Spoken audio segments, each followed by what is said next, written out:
I notice at the moment I step through my parents' front door, something's off. The air feels charged, like the stillness before a thunderstorm. Mom's smile stretches too wide as she takes my coat, Dad's handshake a touch too firm. My sister Autumn practically vibrates with excitement, her eyes darting between our parents with that conspiratorial gleam I've known since childhood. "Sierra, honey, so glad you made it." Mom guides me toward the dining room where Sunday dinner awaits, her hand pressing against my back with unusual insistence. The table looks perfect, of course. Mom's best china, the crystal glasses that only appear for special occasions, a centerpiece of fresh flowers. Whatever this is, they've planned it carefully. I take my usual seat across from Autumn, whose smile reminds me of when she was 8 and knew I was about to step on the whoopee cushion she'd hidden under my chair cushion. Dad carves the roast beef with practiced precision, while Mom distributes mashed potatoes, green beans, and those Parker House rolls I've loved since childhood. That's when I spot it, a manila folder tucked beside Dad's plate, its corner peeking out from under his napkin. My stomach tightens. "How's the clinic?" Mom asks, her voice artificially bright. "Still working those crazy hours?" "Business is good." I keep my answer simple, watching Dad's eyes flicker toward the folder. "We've increased our patient load by 20% this quarter." Autumn snorts softly. "All those patients, but such a tiny waiting room. Someone should really upgrade your office management." The pieces click together in my mind, a puzzle I wish I couldn't solve. Dad clears his throat, setting down his fork with a deliberate clink against fine china. "Sierra, we've been thinking about the future of your clinic." I freeze mid-bite, the food turning to sawdust in my mouth. Mom jumps in smoothly, as if they've rehearsed this. "Family businesses need family management, dear. Your father and I have been discussing how to keep healing hands in the family long-term." "It's not a family business," I say carefully. "I built it myself with our support," Dad counters, reaching for the folder. "And now Autumn has an excellent proposal that will benefit everyone." My sister straightens in her chair, practically preening. "I've worked up a business plan to become your practice manager. I'd handle all the boring paperwork stuff while you focus on patients." She leans forward, eyes gleaming. "I'm only asking for a 25% profit share, which is really reasonable considering all the growth I'll bring." My heartbeat pounds in my ears. This isn't a casual Sunday dinner, it's an ambush. Memories flood back unbidden. Double shifts at the hospital cafeteria during physical therapy school, sending money home to help Autumn through her freshman year of college, while I ate ramen in a one-room apartment with furniture rescued from curbsides. Midnight study sessions after 14-hour clinical rotations. The $187,000 in student loans that still drain my checking account each month. "I already have a clinic manager," I say, surprised by the steadiness in my voice. Mom waves her hand dismissively, but Autumn is the real people person. "Remember how she charmed Dr. Wilson at your clinic opening? He barely noticed you were there." I remember, just like I remember Dad dismissing my academic honors at graduation. Book smarts don't build practices. Sierra while photographing Autumn in my cap and gown. I remember Autumn's temporary help at the front desk last summer that resulted in unauthorized discounts to her sorority sisters. The weeks I spent apologizing to patients after her scheduling mix-ups left some waiting hours and others turned away entirely. "May I see what you've prepared?" I ask, nodding toward the folder. Dad slides it across the table with a satisfied smile. "It's already been drawn up by my attorney. Just needs your signature. I can start tomorrow." Autumn claps her hands together. "I already have ideas for redecorating your office." I take a deliberate sip of water, then set the glass down precisely on its coaster. With slow, measured movements, I reach for my own briefcase, resting beside my chair. Before we discuss this further, I say, "There's something you should see." In the weighted silence that follows, I unlock my briefcase with a click that echoes like a gunshot. My father's confident smile falters as I withdraw a leather portfolio. The expensive one is splurged on after landing the contract with Denver Sports Medicine, a silent reminder of successes achieved without their help. "What's this?" Dad's voice holds the faint tremor of a man unaccustomed to surprises. Mom glances nervously between her husband and Autumn, her fingers fidgeting with her napkin. Autumn's smile, so triumphant moments ago, begins to wilt around the edges as I carefully arrange my documents on the table, aligning them with the precision I bring to patient treatment plans. 3 weeks ago, I signed a management services agreement with Colorado Healthcare Partners. I tap the top page where their corporate logo sprawls across the letterhead. They're managing all administrative aspects of Healing Hands going forward. Dad reaches for the papers, his brow furrowed. You can't make decisions like this without consulting family. Actually, I can. I slide another document toward him. I've highlighted section 4.3 for your convenience. No family members may be employed in management positions without unanimous board approval. The board consists of myself and 2 partners from CHP. Ask and my aided by Delatine and by Brief him. Autumn's face flushes crimson. You did this on purpose. I made a business decision. I maintain eye contact with my sister, refusing to look away first, one based on previous experience. From my portfolio, I extract a folder containing patient complaint forms, all meticulously organized by date. These are from last summer when you worked at the clinic. I don't need to open it. The thickness speaks volumes. 15 scheduling errors resulting in double-booked treatment rooms. 23 unauthorized discounts, including 8 to your sorority sisters. 31 billing code errors that nearly triggered an insurance audit. Mom reaches across the table, her fingers stopping just short of touching mine. Sierra, honey, everyone makes mistakes when they're learning. These weren't learning mistakes. I stand slowly, finding unexpected power in towering over my seated family. These were careless mistakes made by someone who thought rules didn't apply to her. I withdraw another document, this one created by my accountant. This itemizes the $42,000 in free treatments provided to this family over the past 3 years. Dad's rotator cuff rehabilitation, Mom's plantar fasciitis, Autumn's sports massages before her beach vacations. The stunned silence feels like vindication. Their expressions shift from entitled certainty to uncomfortable shock. While I covered your healthcare needs, I was eating ramen noodles to make my student loan payments. I worked double shifts at the hospital cafeteria to help fund Autumn's freshman year. When you said you couldn't afford both our education simultaneously, I lock eyes with my father. I slept on treatment tables when I couldn't afford both rent and malpractice insurance. My phone buzzes with a text. I glance down to see my clinic manager's message. Did you tell them yet? The timing couldn't be better, a reminder that I'm not alone anymore. My staff witnessed Autumn's summer of chaos, staying late to fix her mistakes while she posted Instagram photos from rooftop happy hours. They know the truth behind the Bennett family dynamics. My mentor warned me years ago that family and business mix like oil and water, I say, remembering Doctor.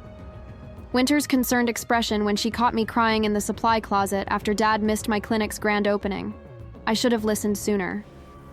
I gather my documents with deliberate precision, sliding them back into my portfolio in the exact order they'll be needed if this conversation escalates further. The methodical movement calms me, just like when I organize treatment supplies before a difficult patient session. We can negotiate. Dad's voice has lost its authoritative edge, replaced by the tone he uses when a business deal starts slipping away. 20% instead of 25%, a trial period. I close my portfolio with a snap. My clinic isn't your piggy bank, it's my career. Mom's hand flies to her throat, a dramatic gesture she's perfected over years of family conflicts. I never thought you'd put business before family, she whispers. The statement hangs between us, revealing everything wrong with their perspective. In their minds, my success exists to benefit them. My clinic represents not my achievement, but their opportunity. I'm not putting business before family. I reply, my voice steadier than I feel inside. I'm putting boundaries before exploitation. Autumn pushes back from the table, her chair scraping against the hardwood floor. You've always been so dramatic, Sierra, acting like you did everything yourself when we've always supported you. Supported me? I raise an eyebrow. When exactly? Was it during my graduation when Dad was taking photos of you in my cap and gown? Or when Mom told Doctor? Wilson, I was just the medical person at my own clinic opening. The memories surface like air bubbles in water, quick, sharp, impossible, to stop once they start rising. Remember my 12th birthday when I got a card while Autumn received a new bicycle? Or my high school valedictorian ceremony where no family members attended because Autumn had a cold? I zipped my briefcase closed. Your support has always been conspicuously absent when it mattered. Dad stands now too, his height no longer intimidating as it was throughout my childhood. You've changed, Sierra. Success has made you cold.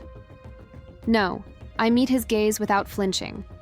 Success has made me visible, and you don't know what to do with a daughter you can't ignore.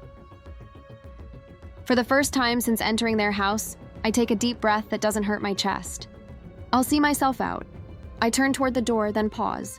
Oh, and starting next month, family treatments will be billed at standard rates. Our charity program is reserved for patients who can't afford care, not those who simply prefer not to pay. Behind me, I hear my mother's shocked intake of breath, my father's muttered curse, and Autumn's theatrical sob. But for once, their reactions don't pull me back into the familiar dance of appeasement. I step out into the evening air where my phone buzzes with another message from my clinic manager. We're all here for you. And for the first time in my life, I truly believe it. That night at my apartment, memories flash back. My 12th birthday falls on a Tuesday in April. Unremarkable except for the math test I aced and the single card propped against my cereal bowl that morning. 2 weeks later, Autumn turns 10 and receives a gleaming teal bicycle with streamers on the handlebars and a wicker basket for collecting neighborhood treasures. I watch from our front porch as she circles the driveway, our parents clapping with each wobbly lap. Sierra, take a picture of your sister. Dad calls, tossing me his camera. This is a milestone. I angle the viewfinder to capture Autumn's beaming face, her hair catching sunlight as Dad steadies the bike seat. Mom waves a handkerchief like she's sending off royalty. Remember when I got my first bike? I ask later, helping Mom with dishes while birthday cake crumbs still dot the kitchen table. She pauses, sponge suspended. You were a practical child, Sierra. You always wanted books instead. But I hadn't. I'd circled bikes in catalogs for 3 years running. High school graduation brings academic honors. Valedictorian, science medal, full academic scholarship to Colorado State. The auditorium buzzes with proud parents clutching bouquets and cameras. Mine arrived 7 minutes after my speech, slipping into back row seats as I returned to mine. Traffic was terrible. Mom whispers when they find me afterward, empty-handed. But we're here for Autumn's dance recital tonight. You're coming, right? The pattern repeats through college. My Dean's List certificates arrive by mail at our family home, while I work double shifts at the hospital cafeteria. The envelopes remain sealed on the kitchen counter for weeks. When physical therapy school graduation finally arrives, I stand alone after the ceremony until Autumn waves from across the quad. There you are. She grabs my mortarboard. Dad wants pictures of me in this. You don't mind, right? For 20 minutes, I watch my parents photograph my sister wearing my hard-earned cap, their backs to my honors cords and the diploma case clutched in my hands. Book smarts don't build practices, Sierra, Dad says later, returning my cap without meeting my ayahs. 4 years after graduation, I'm hunched over my laptop at midnight, the clinic dark except for my office light. Loan statements glare from the screen, $187,000 remaining, the monthly payments larger than my rent. Meanwhile, I've just transferred $200 to Autumn for her temporary housing crisis, following her 4th job change in 2 years. My own apartment remains furnished with roadside rescues, a coffee table with uneven legs, a sofa that smells faintly of previous owners no matter how much I clean it. The sound of my stomach growling echoes in the empty clinic. The bank manager's voice still rings in my ears from that morning's appointment. Without a cosigner or additional collateral, Miss Bennett, we simply can't approve this business expansion loan. I'd nodded politely, tucking the rejection letter beside the others in my bag, not mentioning that my parents had refused to co-sign but had purchased Autumn a new car the previous month. Because she needs reliable transportation for interviews, the treatment table becomes my bed that night. I curl onto the paper-covered vinyl, wrapping myself in a patient blanket after 16 hours of back-to-back appointments, followed by insurance paperwork.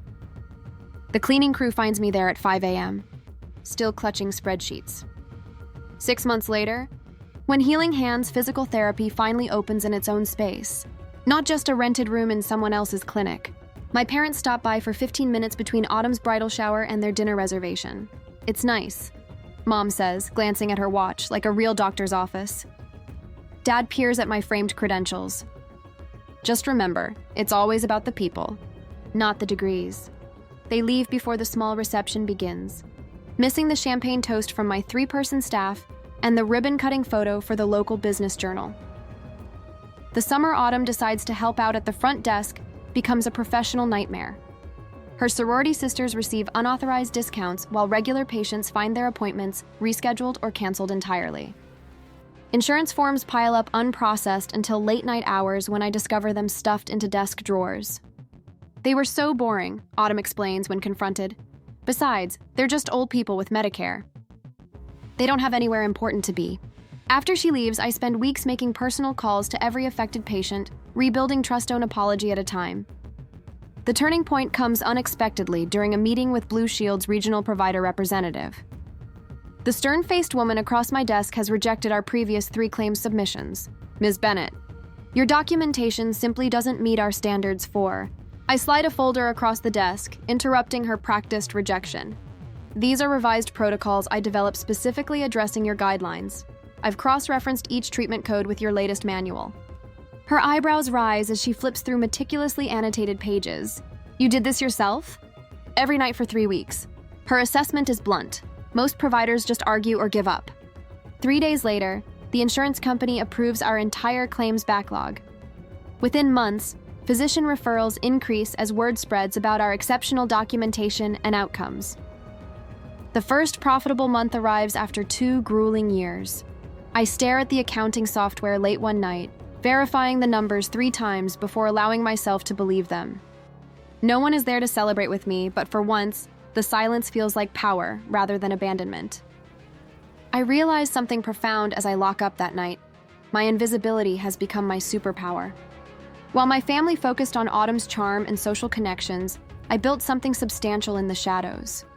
The skills I developed through years of self-reliance, persistence, precision, strategic thinking now serve as the foundation for my growing business. Ellie Morgan, my clinic manager, proves this theory when she declines a hospital position, offering significantly more money to stay with healing hands. They don't value people like you do, she tells me, tearing up the offer letter.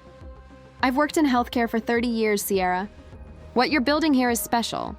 When Autumn's scheduling disasters create chaos, my staff stays late without complaint, ordering pizza and tackling the backlog together. We've got this. Carlos, my lead therapist, assures me as midnight approaches. You're sisters. Interesting, but we're a team. Every Friday morning, our staff meeting begins with each person sharing both challenges and victories from the week. Every voice matters. The cleaning staff included a stark contrast to family gatherings, where my input was routinely dismissed or interrupted. The call from Denver Rehabilitation Center's medical director comes on an ordinary Tuesday afternoon. We've been watching your outcomes data. To me, 2,000 people, she says without preamble. Our orthopedic department wants to discuss a specialized treatment partnership. That evening, we gather in the clinic after hours, not for emergency rescheduling, but forced liberation. 9 people now instead of the original 3, toasting with plastic cups and grocery store cake. To Sierra, Ellie calls out, who saw possibilities while everyone else saw limitations. In the quiet, after everyone leaves, I gently lift my first business license from its frame, tracing the embossed seal with my fingertips. Tomorrow, I'll rehang it in the expanded reception area. A reminder that being overlooked sometimes allows you to build foundations no one expects to stand. 6 weeks after the confrontation at work, my corner office offers a panoramic view of Denver's skyline, though I've positioned my desk to face the treatment floor instead. Through the glass wall, I watch Meredith guide Mrs. Hoffman through her post-stroke exercises. Meredith's patience mirrors what I strive for with every patient, something my family never understood about healing. The contrast between my modest office and our state-of-the-art treatment areas isn't accidental. While patients deserve cutting-edge equipment, I've learned to function perfectly well with a second-hand desk and simple chair. Every dollar saved is reinvested where it counts. I straighten the original Healing Hands therapy sign mounted on my wall, salvaged when we expanded last month, from 3 treatment rooms to 15. From me alone to a team of 15 therapists who share my vision of patient-first care. My phone vibrates for the 3rd time today. Mom again? I silence it without looking at the message. It will be like yesterday's and the day before. Just checking in, honey, with a thinly veiled question about clinic operations or subtle mention of Autumn's latest unemployment crisis. The calls increased after I refused their dinner invitations for 6 consecutive weeks. Mom cycles between guilt, "We never see you anymore," and false business interest. "Have you considered offering discounts to senior communities?" Dad attempted to contact my accountant directly last week, thankfully warned by my advance call explaining the situation. Their most desperate move came yesterday, when Autumn appeared unannounced during our busiest afternoon, waving a folder of incredible marketing ideas that miraculously required her full-time employment to implement. Mark, my front desk manager, followed protocol exactly, offered her a seat in the waiting room, and called me immediately. I didn't interrupt my patient session. The afternoon sun warms my face as I open my laptop, reading the email I've drafted, deleted, and rewritten 14 times. It's measured, precise, and absolutely necessary. To my family, as I have already told you, after careful consideration, I'm establishing professional boundaries regarding Healing Hands therapy. The clinic remains closed to family employment or management input. All treatment services will be billed at standard rates. Business discussions are limited to my management team. I remain open to rebuilding our personal relationship, separate from my professional life. Sierra, my finger hovers over send as my office door opens. Carol, my clinic manager, appears with 2 steaming mugs. "Thought you might need reinforcements," she says, placing a coffee beside my laptop. "I saw the social media post." I raise an eyebrow. Carol slides her phone across my desk. There's my mother's Facebook profile, featuring a photo from my clinic's opening day 3 years ago. Mom stands beside me, arm around my shoulder. A rare moment of apparent support I now recognize was performative. So proud of my daughter Sierra's vision with Healing Hands therapy. We've always believed in her healing touch. Proud mama, family business. The timestamp shows it was posted 20 minutes ago. The hashtag is interesting, Carol says carefully. Family business, the words taste bitter. I click send on my email. They've never paid $1 toward this clinic. Never worked an hour here. Never believed it would succeed until it did. Community's noticing the disconnect, Carol says. Dr. Reynolds mentioned it last week when he referred that complex shoulder case. I look up, surprised. Said he always sends patients here because you built something genuine, not handed down or gifted. Carol taps my original business license frame. Said he appreciates how you acknowledge your team instead of bragging about your background. The staff meeting last Friday returns to mind where I credited our growth to the team's dedication, rather. Then my own vision. I'd noticed Autumn's friend Kimberly in the waiting room during the meeting. Phone suspiciously angled toward our gathering, which reminds me, I say, pulling up another email. The scholarship fund is approved. Starting next semester, we'll support 2 physical therapy students with demonstrated financial need. Carol smiles. Your mother called that wasteful charity when she overheard us discussing it. Exactly why it matters. I stand, stretching tired muscles. Any news from the accountant about their latest inquiry? Your father tried charm, then intimidation. Eventually left when Denise mentioned potential harassment charges. Carol's expression softens. There's something else. She pulls a handwritten note from her pocket. Your mother stopped by during lunch. When I explained you were at the Children's Hospital Clinic, she left this. The envelope bears my name and Mom's perfect cursive. Inside, tear-stained paper contains desperate pleas about family misunderstandings and missing my daughter. The final line requests a family meeting to heal old wounds at their house, naturally, on their terms. My phone chimes with a text from Autumn. Miss you, big sis. Can we talk? Just us? Carol watches me process these latest maneuvers. Your father's letter arrived in yesterday's mail, too. Very formal, suggesting family mediation with his attorney present. I laugh without humor. The tables have turned. Their friends are asking questions. Community members are noticing discrepancies between their claims and reality. Through the window, I watch 2 therapists I hired from disadvantaged backgrounds, guiding patients with the skill and compassion I'd fostered in our clinic culture. The afternoon sun illuminates our expanded treatment floor built from my vision, my labor, my persistence, despite years of family dismissal. What will you tell them? Carol asks. I place the note in my desk drawer, joining other manipulative family communications I've documented meticulously. When they're ready for a relationship that doesn't involve exploiting my success, I say, I'll listen. Until then, my priority is protecting what I've built. In the waiting room beyond my office, I notice a familiar face, one of Autumn's sorority sisters who received unauthorized discounts last year. Today, she waits patiently, insurance card in hand, respect in her expression where entitlement once lived. The facade is crumbling. Finally, 2 weeks later, the morning air carries the scent of fresh coffee and possibility. As I arrive at Cornerstone Cafe 20 minutes early, my chosen battlefield-neutral territory, with just enough ambient noise for privacy without isolation. I select a corner table with clear sightlines to both entrances and settle into the chair facing the door. Old habits from years of watching for their approval. I arrange my leather portfolio precisely in front of me, its weight reassuring. Inside rests every text, email, and financial record documenting our entangled history. Evidence collected not with malice, but with the same methodical care I apply to patient treatment plans. Can I get you something while you wait? The barista approaches with a genuine smile, notepad ready, just black coffee, thank you. My voice sounds steadier than I feel. The ceramic mug arrives moments later, steam rising like the tension in my chest. Through the window, I spot them walking from the parking lot.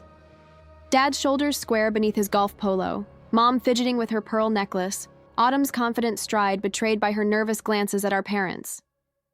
They've coordinated their outfits in cream and tan tones, a united front. The bell above the door chimes as they enter. The moment they spot me, their expressions shift subtly. Dad's jaw tightens. Mom's smile freezes. Autumn's eyes narrow at the portfolio before me. Sierra, honey. Mom reaches to hug me, but I remain seated, forcing her to awkwardly pat my shoulder instead. This is cozy. We would have preferred dinner at home, Dad says, settling into the chair opposite mine. Family matters should be discussed privately. This isn't just a family matter. I tap my finger on the portfolio. This concerns my business. Autumn slides into the chair beside Dad, her perfume overwhelming the coffee aroma. We brought muffins from that bakery you like. She pushes a paper bag toward me that I don't touch. A waitress appears, takes their order, and disappears with practiced efficiency. The moment she's gone, Dad leans forward, hands clasped on the table. Blood is thicker than water, Sierra. His voice drops to that authoritative tone he used when I missed curfew at 17. Family stands together, especially in business. Mom reaches across to squeeze my wrist. We've always been proud of you, sweetie. Always. Your father and I tell everyone about our brilliant daughter, the doctor. Physical therapist, I correct automatically. Doctor of physical therapy? Autumn adds, with surprising accuracy before launching into her rehearsed speech. Speaking of which, I've been thinking about our last conversation and I realize I came on too strong, so I've drafted a new proposal. She produces a sleek tablet from her purse, a consulting arrangement instead of management. 3 days a week, better social media presence, corporate client outreach. I take a deliberate sip of coffee, letting the bitter warmth fortify me. Before we discuss any proposals, there's something you should know. The Hendersons asked me an interesting question at their anniversary party last weekend. The mention of our family friends causes all three to stiffen. They congratulated me on my family partnership and asked when you'd all joined my practice. I opened the portfolio, revealing a neatly organized collection of paper. They seemed surprised when I told them you weren't partners in my business. Dad's face flushes. We never said. I have screenshots of your Facebook posts mentioning our clinic and the family practice. I slide the printed pages toward him and text messages from the Wilsons asking about the family business your mother mentioned at Bridge. Club Mom's face pales. Sierra, it's just expressions of pride, is it? I withdraw another document. This is Dr. Reynolds' email asking why Dad contacted him about partnership opportunities for the clinic. The silence stretches between us, punctuated only by the hiss of the espresso machine and murmured conversations from nearby tables. You've been watching us. Autumn's voice carries a note of betrayal, as if I'm the one who violated trust. I've been paying attention. I meet her gaze steadily. The same attention I've given to building my practice while you were telling your sorority sisters they could get free treatments. Dad attempts to seize control of the conversation. We're getting sidetracked. We're here to discuss Autumn's role. Autumn will have no role in my clinic. The words come out with a calm certainty that surprises even me. Neither will you or Mom. Sierra. Mom's hand flies to her throat. After everything we've done for you, everything you've done. I extract a spreadsheet from my portfolio. Here's an itemized list of the free treatments I've provided to this family over 3 years.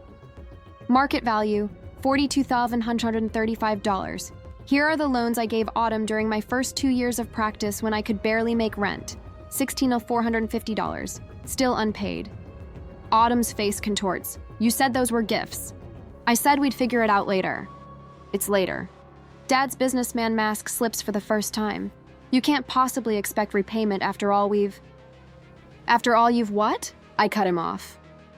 Voice level but firm. After you missed my doctoral hooding ceremony for Autumn's sorority fundraiser? After you told Dr. Wilson I was playing at business until I found a husband? After you dismissed my clinic opening as just another job? I place my palms flat on the table, studying myself. These are my terms for any future relationship. First, my business decisions are mine alone. No input, no suggestions, no contacts with my colleagues. Second, any treatments for family will be billed at standard rates. Third, no more describing yourselves as partners or owners in my business. Mom's artificial composure crumbles, tears welling in her eyes, genuine ones this time, not the performance drops she typically deploys. You can't mean this, she whispers. We're family. Family respects boundaries, I answer. Family celebrates achievements instead of trying to claim them. Dad's face darkens with frustration. This is absurd. We never thought you'd actually succeed on your own. We were trying to help secure your future. The truth slips out so easily, so naturally, that he doesn't even seem to realize what he's admitted. After all these years, all my work, all my sacrifices, they never believed in me. Autumn's carefully constructed mask falls completely. It's not fair, she hisses. You get everything, the respect, the fancy title, the business. What about me? I'm stuck in a cubicle while you play hero in your precious clinic. There it is, the raw envy beneath the manipulation, the resentment beneath the charm. I close my portfolio with a decisive snap and stand. I built everything I have while supporting this family emotionally and financially. I'm not playing at anything, and I'm done being invisible. Cack. I leave exact change for my coffee on the table and walk away. Behind me, I hear Mom's quiet sobs, Dad's harsh whisper to Autumn, the scraping of chairs, but I don't look back. For the first time in my life, I'm moving forward without checking if they approve. The weight of their expectations falls from my shoulders with each step, and I walk into the sunlight standing taller than when I arrived. I stand at the picture window of my expanded clinic, watching the afternoon light paint golden highlights across the Denver skyline. 1 year has passed since that fateful Sunday dinner, and the view before me mirrors the transformation within. Dr. Bennett, your 3 o'clock is ready. Melissa, my lead therapist, appears at my side, clipboard in hand. It's Mrs. Abernathy's final session. Perfect timing. I smile, genuine warmth spreading through my chest. The waiting room bustles with activity, a stark contrast to the cramped space where I began. Now, patients sit in comfortable chairs beneath framed community service awards that have joined my original business license on the wall. The waiting list for new patients stretches 2 months out, a testament to the reputation we've built. Mrs. Abernathy, an elderly woman with bright eyes and a spine curved from decades of hard work, beams as I enter the treatment room. There she is. She announces to no one in particular, the miracle worker herself. I laugh, setting her chart aside.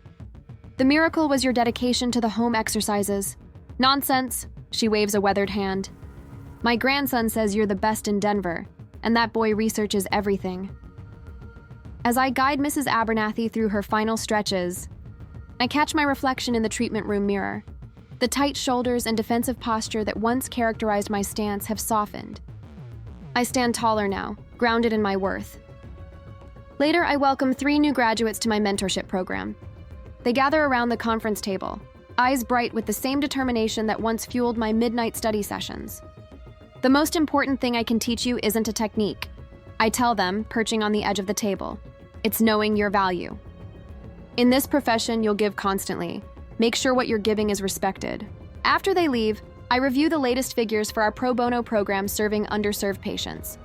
The initiative now comprises 15% of our practice, a percentage that would have terrified me last year, but now fills me with purpose. My phone buzzes with a text from Leah, my closest friend and leader of our professional women's support group. Ready for tonight? Your turn to share. A flutter of nervousness dances through my stomach. Tonight marks the first time I'll publicly share my full journey, family struggles included. The thought both terrifies and liberates me. Before leaving, I check my personal email. Mom has sent photos of her volunteer work at the community garden, her third message this week, that doesn't demand anything from me. Small steps, but genuine ones. Dad's name remains absent from the sender list. Some wounds need more time than others. A separate email contains a job announcement from Autumn, her first position at a corporate office with no connection to my clinic. The message lacks her usual excessive exclamation points, a subtle sign of her growing independence. The evening sun casts long shadows as I arrive at Leah's home for our monthly dinner. Unlike my parents' dining room with its oppressive formality, this space hums with authentic conversation. My chosen family of colleagues and friends pass dishes family style, their laughter a healing balm. To Sierra, Melissa raises her glass. Who taught us all that standing your ground isn't selfish, it's necessary. As applause ripples around the table, I think of the scholarship I've established for PT students from challenging backgrounds, the boundary-setting workshop I'll lead next month, and tomorrow's launch of our specialized vestibular rehabilitation program. When dinner concludes, I step onto Leah's back porch. The mountains rise majestically against the horizon, steadfast and immovable, much like the boundaries I've learned to maintain. You look peaceful, Leah says, joining me. I am. I breathe deeply. I finally understand that I can heal my patients without sacrificing myself in the process. Tomorrow, I'll treat an elderly man with the same care I once lavished on family members who took without gratitude. The difference is, he'll look me in the eye and say thank you, and I'll know I've been seen. I'm Sierra Bennett. I whisper to the mountains, and I heal people who value the healing.